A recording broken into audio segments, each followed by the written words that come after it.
Hello guys, tuturo ko lang po yung madalas ko pong gawin sa Cash Time 1.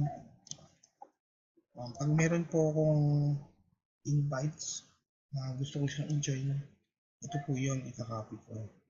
Nasa baba lang po siya ng logout. Ang gagawin niyo lang po, i-hide niyo lang po siya, and then right click, tapos copy. Kung sakali naman po kung cellphone ang gamit niyo or tab, gadgets, i-hold niyo lang po yan.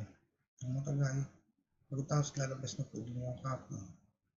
Tapos po ipasa nyo na po dun sa inyong invites. Kung sakali naman po na ang inyo pong binary, left or right, alin po dun ay kunwari mataas na po ang rate nyo, maraming ng downlines, pwede nyo po itong ilagay naman dito sa left. Kung nalagay nyo na po yan, lahat po ng invites nyo, mapupunta na po yun sa left. Tapos po, huwag po kakalimutan i-save.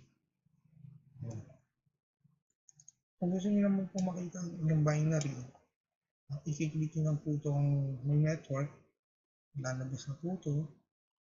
Ito naman po i-click nyo, binary network.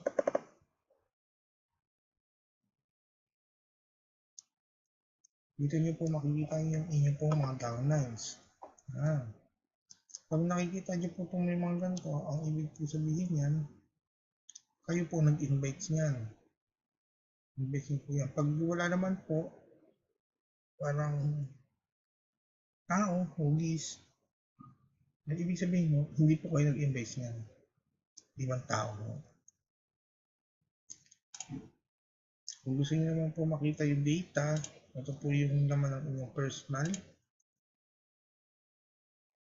Ayan, dito niyo po ilalagay yung inyong mga cellphone number, telephone number, birthday, identification nyo, sec nyo. Tapos ito po yung FB link. Ito po yung pinaka-importante sa lahat, araw-araw. Ika-copy nyo po itong FB link nyo. Tapos buburahin nyo naman itong luma. Dito nyo naman po ilalagay yung bago nyong FB link. Huwag nyo po makalimutan mag-save.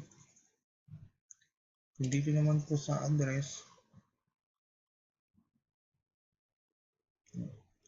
dito po ilalagay nyo yung address nyo, kabuuan niya, pati zip code. Kung sakaling natapos nyo lang siya, huwag nyo po itong kakalimutan yung box na maliit. I-click nyo lang po yan para lumabas yung save. Tapos po isi-save nyo na po siya. Kung tapos na po kayo dyan, punta naman po dito sa financial, i-click nyo lang po yan. Ito po yung invoice nyo. At ito po nakalagay yung number nyo. Kung hindi po kayo satisfied dito, i-click nyo po lang po ito.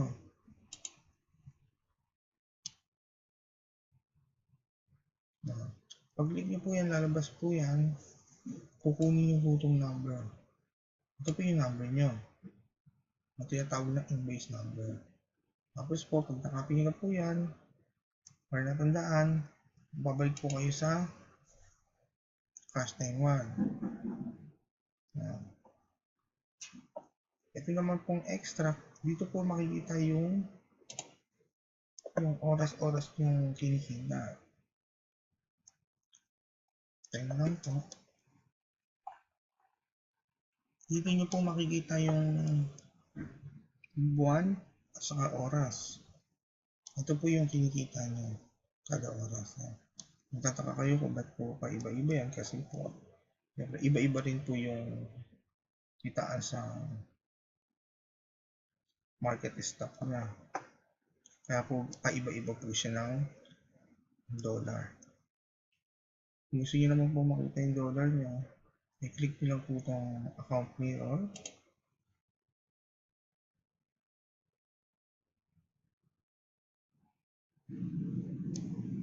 Ayan, lumabas na po siya. Ito po, makikita nyo po rito yung kabuuan na kinita nyo sa Cash Time. Ayan. Ito naman po sa baba niya, ito naman po yung yung ginamit yung dollar sa cash time. Katulad po halimbawa na may nagpa-pay in, ginamit nyo po yung dollar nyo para makapag-pay in siya rito. Ito naman po yung available na dollar nyo ngayon. Dahil po sa dami po na nagpa-pay in, ito na lang po yung natira niya. Bali po yung mga nagpa-pay in sa inyo, pwedeng sila rin po yung magbabayad sa inyo. Para sa ganun, mas mabilis po yung income nyo o kinikita yung peso. Magpapalitan na lang po kayo kung saan bangko. Tapos po, ibabalik natin sa home. Ibabalik po natin sa home. Ito na po, ganun lang. Yun lang po yung gagawin nyo sa cash time po tayo. Sa cash time 1. Maraming po salamat.